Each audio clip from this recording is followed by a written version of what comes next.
மக்கள் கிட்ட கருத்து கேட்கறதுக்கு தாவேக கட்சியில இருந்து 6 பேரு சென்னை துறைமுகம் பகுதிக்கு போயிருக்காங்க. அதுல 6 பேரையும் திமுக கட்சியில இருந்து அமைச்சர் சேகர்பாபு அவருடைய ஆட்கள் 100 பேருக்கு மேல சேர்ந்து அடிச்சிருக்காங்க. இது ரொம்பவே வைரலான ஒரு நியூஸா போயிட்டு இருக்கு.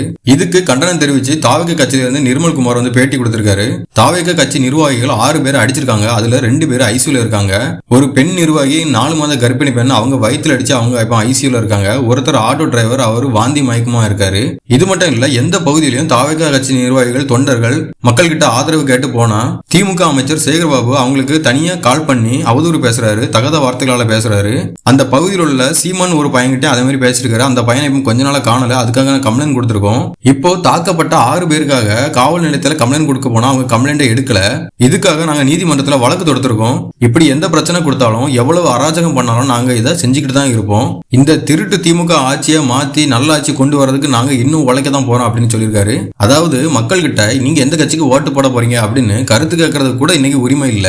அப்போ கரூர்ல என்ன பிரச்சனை நடந்திருக்கும், அதுக்கு யாரு காரணம், எல்லாமே இப்பதான் ஒவ்வொன்னா புரியுது.